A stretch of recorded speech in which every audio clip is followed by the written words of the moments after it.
à la maison alors que l'instruction c'est à l'école.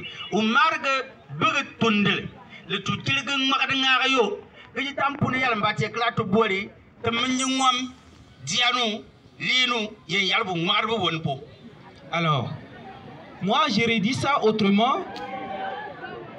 L'éducation doit précéder l'instruction et l'enseignement-apprentissage. Sinon, l'enseignement ne serait pas vivable.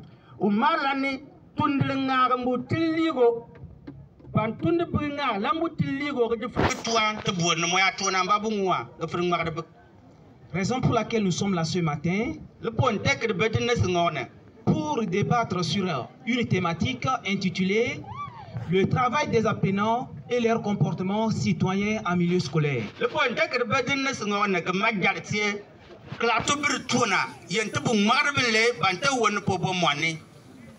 Alors, Madame la censeur a donné l'introduction. Moi, je vais vous présenter essentiellement le travail des apprenants et leur comportement scolaire.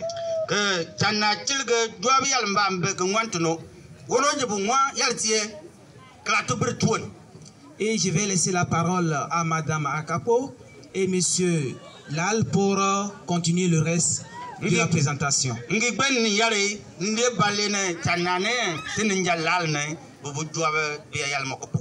Alors, je vais commencer par le travail des apprenants en milieu scolaire.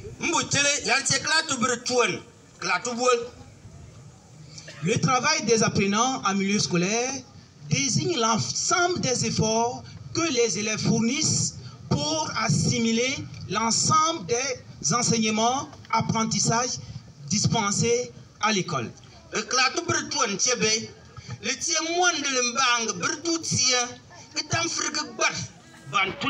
Alors, l'ensemble de ces enseignements, apprentissages inclut non seulement les cours dispensés en classe, les devoirs, les compositions, les évaluations continues, mais aussi les recherches que les enfants eux-mêmes font pour amplifier, pour rehausser leur niveau, ainsi que des activités parascolaires.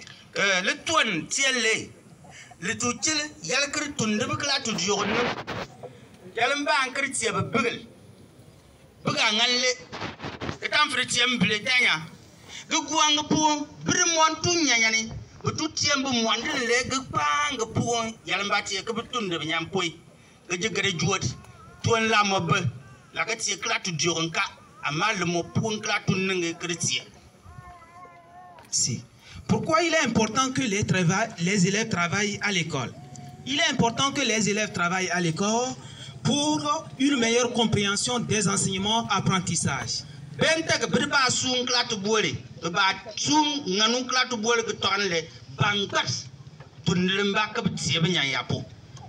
Pour améliorer les résultats scolaires, vous avez remarqué qu'on a donné les bulletins.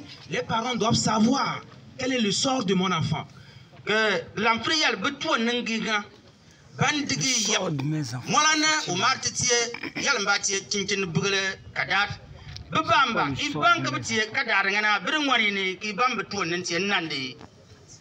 Il est important que les élèves travaillent à l'école pour développer une autonomie et un sens de responsabilité.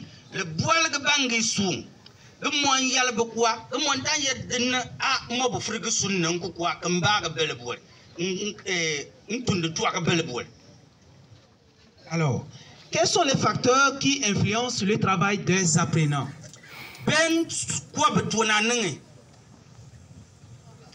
Nous avons deux facteurs. Il y a les facteurs positifs et les facteurs négatifs.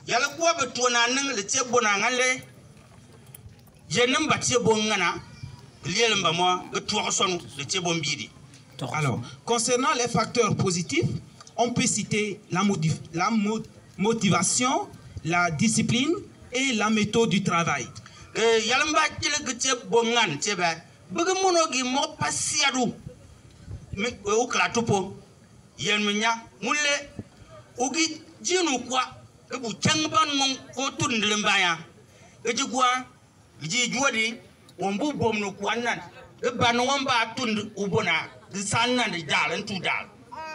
Alors, en ce qui concerne la motivation, des élèves, il y a la motivation intrinsèque qui provient de l'élève lui-même pour des raisons personnelles à lui.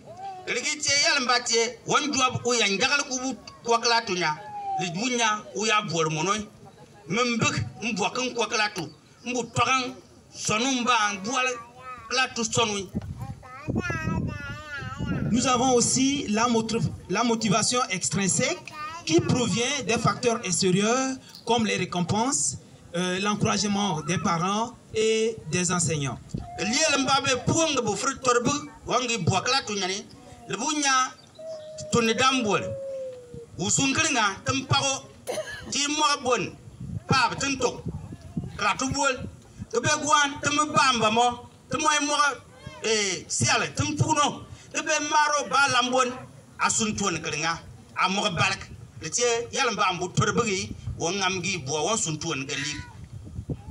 Alors, nous avons la discipline.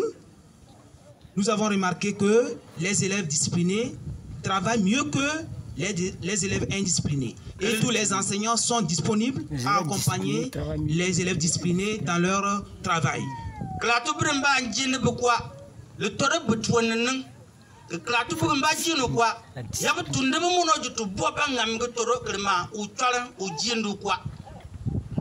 Alors, concernant la méthode du travail, j'ai scindé ça en deux parties, en deux étapes. Premièrement, il y a l'organisation et la planification et la méthode d'apprentissage.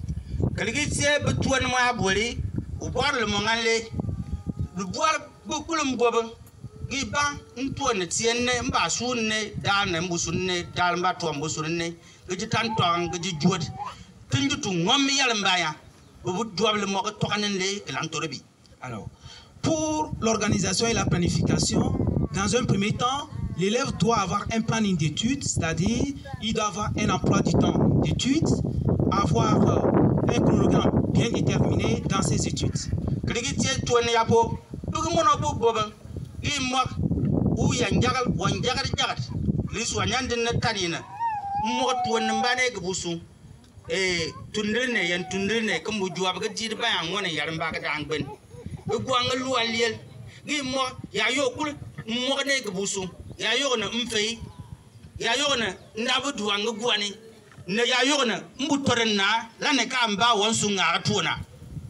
Alors, il doit avoir des objectifs clairs et préparer son matériel à l'avance.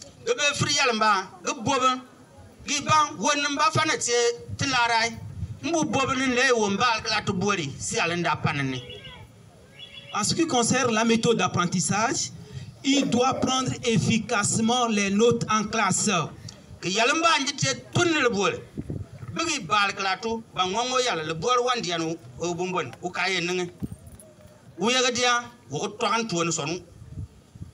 Il doit relire son cours et reformuler ce cours sous forme de synthèse. Et ce travail doit se faire pendant les week-ends.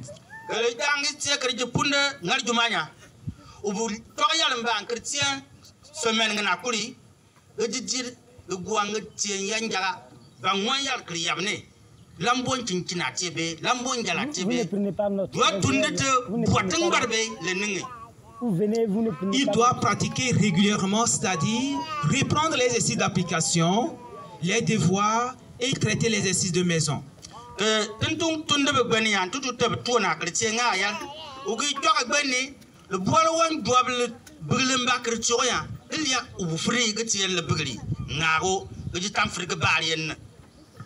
Et pour finir, les facteurs négatifs, il doit éliminer la distraction, c'est-à-dire éviter d'utiliser les portables. C'est l'élément principal, ça.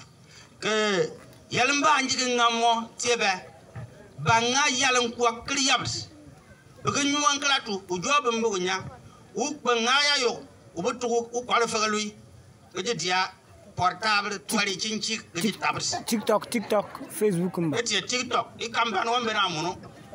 Ok, merci. Alors, parlant des facteurs négatifs, nous avons constaté une baisse de niveau.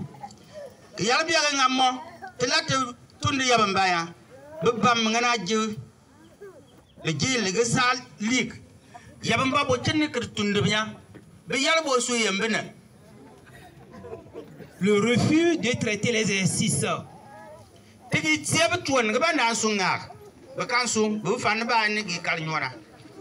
Le refus de recopier les cours.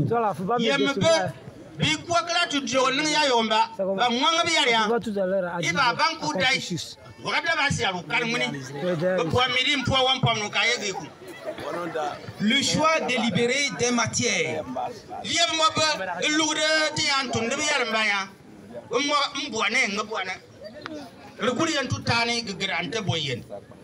Le problème lié à l'âge de certains élèves.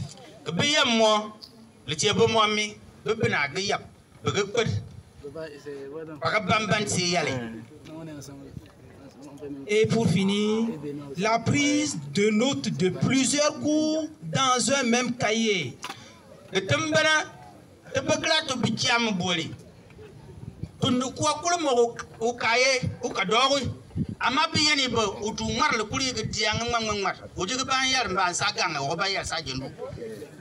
Ok. Donc c'est ces ensembles-là qui constituent le travail des apprenants en milieu scolaire.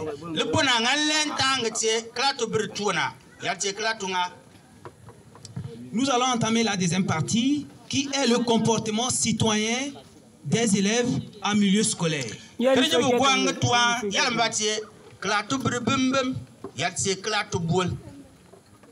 Alors, le comportement citoyen des élèves en milieu scolaire fait référence aux normes, aux règles,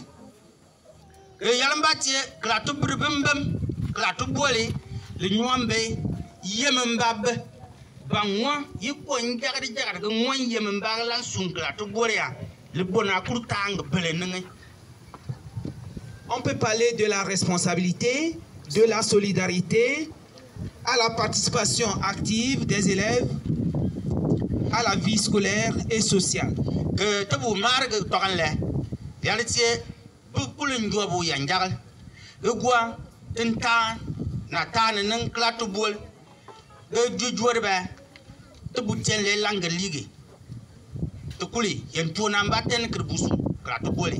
Alors, quelles sont les manifestations du comportement citoyen chez les élèves?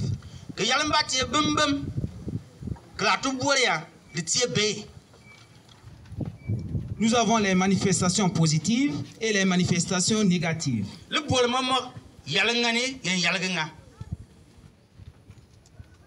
En ce qui concerne les manifestations positives, nous avons en premier lieu le respect des enseignants et des camarades.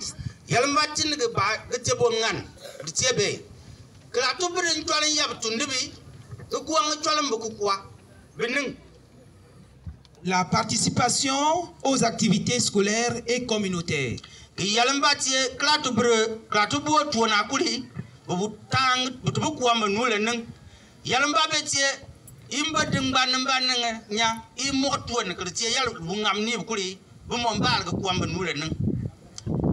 La protection des biens communs et le respect des règlements scolaires, c'est-à-dire le règlement intérieur, les arrêtés et j'en passe.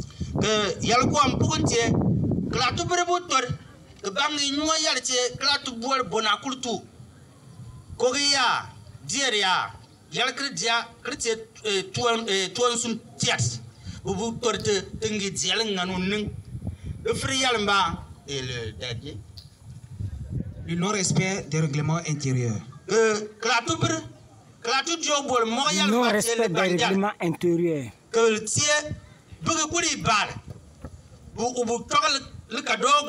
Ça va agir sur la conduite. C'est la conduite, on va agir.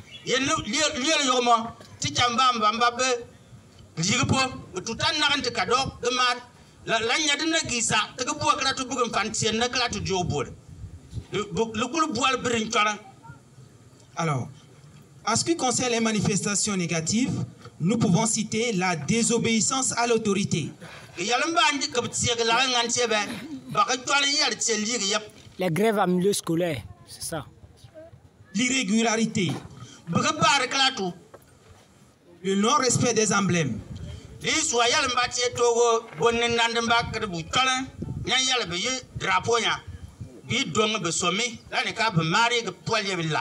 Le retard, les coiffures et tenues indécentes,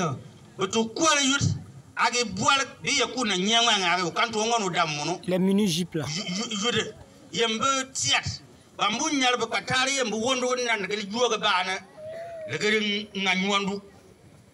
La consommation des drogues et stupéfiants. Ça c'est pas bon.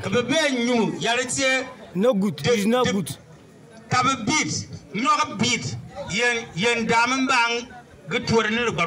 No good, no good. Alors, le départ de certains apprenants avant midi.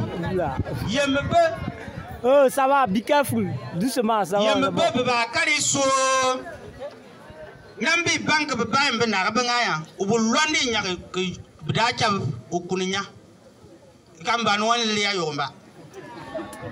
Alors, maintenant, nous allons voir les facteurs qui influencent le comportement citoyen chez les élèves.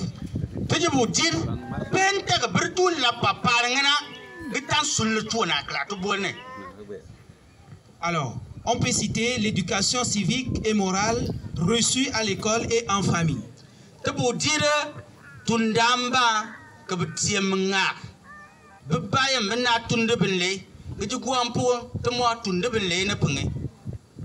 Alors, à ce niveau, par l'ECM, nous donnons la bonne manière de vivre et en famille, les parents doivent nous aider à voir quelles sont les bonnes manières à vivre ensemble et quelles sont les valeurs à transmettre dans la société.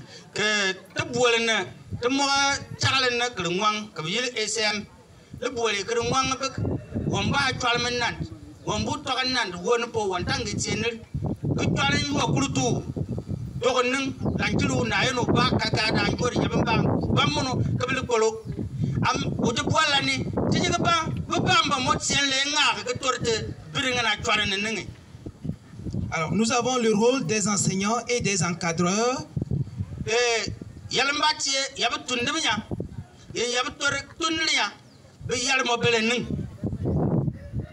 qui ont pour rôle de transmettre les valeurs citoyennes, qui sont des modèles, des vecteurs de valeurs, et ils enseignent aux enfants le respect, la solidarité, la justice, la tolérance, et l'ensemble de ces éléments constituent ou bien contribuent à la construction d'un citoyen responsable.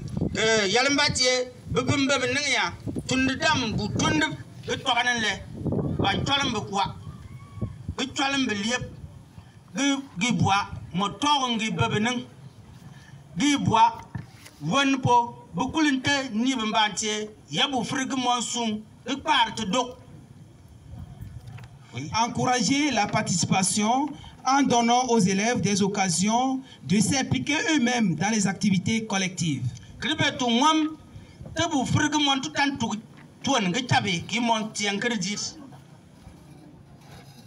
Modéliser leur comportement, c'est-à-dire par leurs attitudes en classe, les enseignants et les encadreurs montrent aux élèves comment adopter un comportement respectueux et éthique envers